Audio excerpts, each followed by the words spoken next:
الرحیم نحمد و نصلی علی رسولہ الکریم اما بعد۔ آج حضرت عثمان غنی رضی اللہ تعالیٰ عنہ کا یوم شہادت ہے۔ اس مناسبت سے یہ پروگرام نشر کیا جا رہا ہے۔ حضرات صحابہ کرام رضوان اللہ تعالیٰ علیہم اجمعین کے حالات اور ان کی زندگی ہمارے لیے ہر لمحے ان کی زندگی کا ذکر، ان کے احوال کا ذکر، یہ ہمارے لیے باعث خیر ہے، اور ہمیں ان ایام کا پابند ہو کر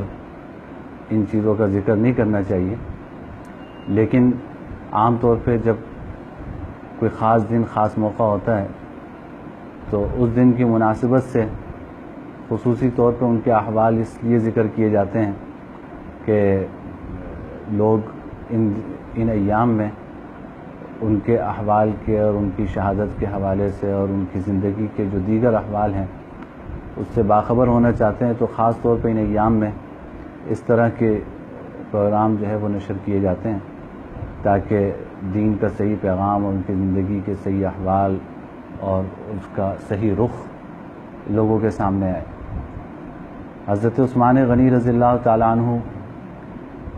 شروع میں ہی اسلام لے آئے تھے، اور حضرت ابوبکر صدیق رضی اللہ تعالیٰ عنہ سے ان کی زمانۂ جاہلیت سے ہی دوستی تھی اور تعلق تھا، اور یہی تعلق ان کے اسلام لانے کا سبب بنا اور انہوں نے اسلام قبول کیا۔ اللہ تعالیٰ نے ان کو بڑے اوصاف سے نوازا تھا۔ انہی اوصاف کو دیکھتے ہوئے جناب نبی کریم سرورد عالم صلی اللہ علیہ وسلم نے ان کو دامادی کے شرف سے بھی نوازا، اور حضرت رقیہ رضی اللہ تعالیٰ عنہ کا نکاح حضرت عثمان غنی رضی اللہ تعالیٰ عنہ سے کروایا۔ حضرت رقیہ پہلے ابو جہل کے بیٹے عتبہ کے نکاح میں تھی۔ ابو جہل نے بلکہ ابو لہب کے بیٹے عتبہ کے نکاح میں تھی۔ ابو لہب نے جناب نبی کریم صلی اللہ علیہ وسلم کی دشمنی میں عتبہ کو مجبور کیا کہ حضرت رقیہ کو طلاق دیں، اور عتبہ نے حضرت رقیہ کو طلاق دی، اور پھر جناب نبی کریم صلی اللہ علیہ وسلم کی نظر انتخاب حضرت عثمان پر پڑی، اور اللہ تعالیٰ نے ان کو دامادی کا شرف عطا کیا۔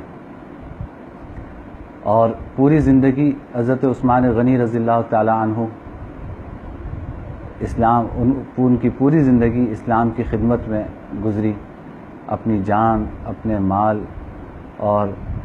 اپنی جد و جہد کے ذریعے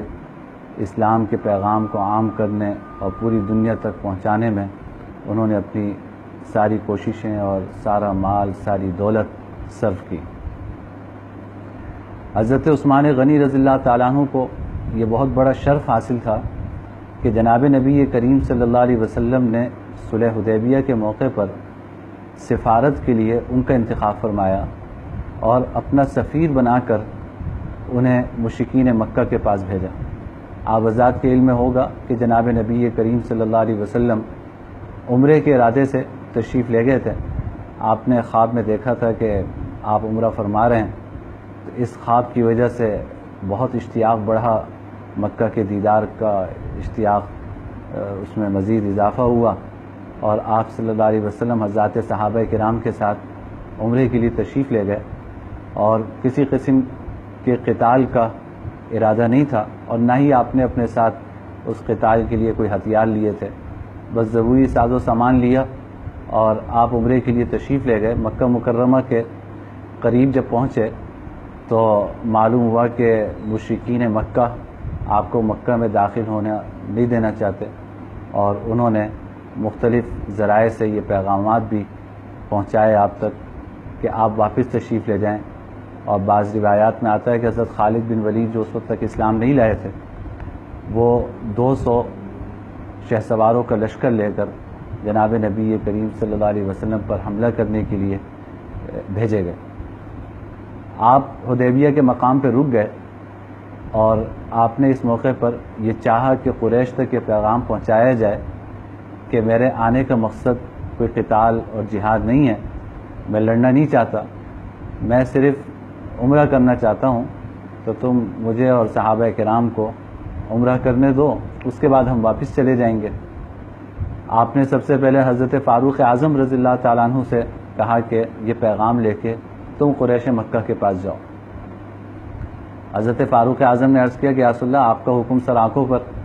لیکن مکہ میں اس وقت میرے قبیلے کا کوئی گھرانہ نہیں ہے، تو مجھے یہ خطرہ ہے کہ قریش مکہ مجھے کہیں نقصان پہنچانے کا ارادہ کریں، اور میرا کوئی قبیلے کا کوئی گھرانہ وہاں نہیں ہے جو مجھے تحفظ فراہم کر سکے۔ اس سعادت کے لیے حضرت عثمان غنی کا نام انہوں نے لیا کہ حضرت عثمان غنی کا اہل مکہ کے ساتھ پرانا تجارتی تعلق بھی تھا، اور حضرت عثمان غنی کا ایک مقام تھا اہل مکہ کی نگاہ میں، تو حضرت عثمان کو آپ بھیجیں، یہ سفارت کا فریضہ انجام دیں گے۔ جناب نبی کریم صلی اللہ علیہ وسلم کو ان کا یہ مشورہ بڑا پسند آیا، اور آپ نے حضرت عثمان غنی رضی اللہ تعالیٰ عنہ کو اپنا سفیر بنا کر اہل مکہ کے پاس بھیجا، اور قریش مکہ حضرت عثمان غنی رضی اللہ تعالیٰ عنہ سے واقف تھے، ان سے ان کے تجارتی مراسم بھی تھے اور دوستانہ تعلق بھی تھا۔ قریش مکہ نے ان کی بات توجہ سے سنی، لیکن اس بات کے لیے تیار نہیں ہوئے کہ حضرت عثمان کے حضور اکرم صلی اللہ علیہ وسلم اور حضرات صحابہ کرام کو عمرہ کرنے کی اجازت دیں۔ چنانچہ حضرت عثمان غنی رضی اللہ تعالیٰ عنہ یہ پیغام ان کا لے کر واپس حضور کو پہنچانے کے لیے آنے لگے، لیکن اس دوران یہ خبر کسی طرح حضور کو ملی کہ قریش مکہ نے حضرت عثمان غنی رضی اللہ تعالیٰ عنہ کو شہید کر دیا۔ جناب نبی کریم صلی اللہ علیہ وسلم کو اس سے بڑی تکلیف ہوئی، بڑا صدمہ ہوا، اور آپ نے اس موقع پر حضرات صحابہ کرام سے بیعت لی، جو بیعت الرضوان کے نام سے مشہور ہے۔ تو در حقیقت یہ بیعت حضرت عثمان غنی رضی اللہ تعالیٰ عنہ کے شہادت کے انتقام کے لیے لی گئی، اور حضرات صحابہ کرام سے آپ نے بیعت لی کہ جب تک ہم عثمان کا بدلہ نہیں لے لیں گے اس وقت تک ہم یہاں سے واپس نہیں جائیں گے۔ اور آخر میں حضور اکرم صلی اللہ علیہ وسلم نے اپنا سیدھا ہاتھ نیچے رکھا اور الٹا ہاتھ اپنے سیدھے ہاتھ پہ مارا، اور کہا کہ یہ جو الٹا ہاتھ ہے یہ عثمان کا ہاتھ ہے، اور عثمان کی طرف سے بھی میں بیعت کر رہا ہوں۔ تو حضور اکرم سرور دو عالم صلی اللہ علیہ وسلم کو نے حضرت عثمان غنی رضی اللہ تعالیٰ عنہ کی طرف سے بھی بیعت فرمائی۔ اس سے بڑھ کر حضرت عثمان غنی رضی اللہ تعالیٰ عنہ کے لیے کیا سعادت ہو سکتی ہے کہ حضور نے ان کی طرف سے اپنا ہاتھ اپنے ہاتھ میں مارا اور فرمایا کہ میں عثمان کی طرف سے بھی بیعت کر۔ تو یہ جو بیعت الرضوان کا واقعہ ہے، اس میں حضرت عثمان غنی رضی اللہ تعالیٰ عنہ کے لیے کئی سعادتیں جمع تھیں۔ سفارت کے لیے ان کا انتخاب ہوا، اسی طرح حضور اکرم سرور دو عالم صلی اللہ علیہ وسلم نے بیعت الرضوان ان کے قتل کے انتقام کے طور پر صحابہ کرام سے لی، یہ ایک سعادت ملی۔ پھر حضور نے بیعت کی، اپنا ہاتھ حضرت عثمان غنی رضی اللہ تعالیٰ عنہ کی طرف سے اپنے دائیں ہاتھ پہ رکھا، یہ سعادت حضرت عثمان غنی کو ملی۔ ان ساری سعادتوں سے حضرت عثمان غنی فیضیاب ہوئے، لیکن بعد میں معلوم ہوا کہ یہ کوئی غلط فہمی تھی، غلط خبر تھی، اور حضرت عثمان غنی رضی اللہ تعالیٰ عنہ خیر و عافیت کے ساتھ واپس آ گئے۔ لیکن اس دوران ایک بڑا عجیب واقعہ پیش آیا، سامعین کے سامنے وہ ذکر کر دینا اس لحاظ سے مناسب ہے کہ ہم ان بزرگوں کے اور حضرات صحابہ کرام کے حالات کا جو مطالعہ کرتے ہیں تو اس میں سب سے اہم چیز ہمارے سامنے یہ ہونی چاہیے کہ ان کی زندگی سے ہم کیا سبق لے کے اٹھیں، کیا چیز سیکھ کے اٹھیں۔ تو ہمیں ان کی زندگیوں سے سبق لینا چاہیے، ان کی زندگیوں سے سبق سیکھنا چاہیے۔ بڑا دلچسپ ایک واقعہ یہ پیش آیا کہ حضرت عثمان غنی رضی اللہ تعالیٰ عنہ قریش سے مذاکرات کے لیے جب تشریف لے جا رہے تھے تو آپ اپنے ایک دوست کے گھر ٹھہرے تھے، اور رات وہاں ان کے گھر ٹھہرے اور صبح مذاکرات کے لیے جانا تھا۔ حضرت عثمان غنی اپنے اسی لباس میں تھے جو اس وقت مسلمانوں کا لباس تھا، تہبند باندھی ہوئی تھی، کرتا پہنے ہوئے تھے، امامہ باندھے ہوئے تھے، اور مسلمان جس طرح حضور کی تعلیمات کے مطابق تہبند اور اپنی شلوار ٹخنوں سے اوپر رکھتے ہیں، حضرت عثمان غنی رضی اللہ تعالیٰ عنہ کی تہبند بھی نصف پنڈلی تک تھی، ٹخنوں سے اوپر تھی، سنت کے مطابق لباس تھا۔ ان کے دوست نے جو مشرک تھا، اس نے حضرت عثمان غنی سے کہا کہ بھائی تم اہل مکہ یعنی قریش کے سرداروں سے مذاکرات کے لیے جا رہے ہو، سفیر بن کر جا رہے ہو، تو تمہیں اپنی لباس، اپنی وضع قطع کا بڑا خیال رکھنا چاہیے۔ قریش کے ہاں یہ معمول تھا کہ جو جتنا بڑا سردار ہوتا تھا اس کی تہبند اتنی زیادہ ٹخنوں کے نیچے ہوتی تھی، یعنی ان کے ہاں یہ سرداری کی علامت سمجھی جاتی تھی کہ تہبند جو ہے وہ ٹخنوں سے نیچے لٹکتی رہے، شلوار ٹخنوں سے نیچے لٹکتی رہے، تو اس پہ بڑا فخر کیا کرتے تھے، اتراتے تھے اس پر۔ تو دوست نے مشورہ دیا کہ آپ سفارت کے لیے جا رہے ہیں تو آپ کی تہبند جو ہے وہ ٹخنوں سے اوپر ہے، آپ کو دیکھ کے لوگ کیا کہیں گے، آپ بھی قریشیوں کی طرح اپنی تہبند جو ہے وہ ٹخنوں سے نیچے لٹکا لیں تاکہ ان کی نظروں میں آپ کا مقام ہو، آپ کی عزت ہو، آپ کا احترام ہو۔ یہ سن کر حضرت عثمان غنی رضی اللہ تعالیٰ عنہ نے بڑا عجیب جملہ فرمایا جو حضور سے ان کی محبت پر دلالت کرتا ہے اور اس کا عکاس ہے۔ حضرت عثمان غنی نے فرمایا ہاکذا ازار صاحبنا صلی اللہ علیہ وسلم، کہ بھائی ہمارے جو دوست ہیں وہ تہبند اسی طرح باندھتے ہیں کہ ان کی تہبند ٹخنوں سے اوپر ہوتی ہے، نصف پنڈلی تک ہوتی ہے۔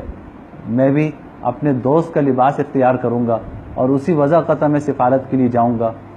میں قریش کے سرداروں کی طرح تہبند ٹخنوں سے نیچے لٹکا کر نہیں جاؤں گا۔ اس واقعے میں بڑا سبق ہمارے لیے یہ ہے کہ ہم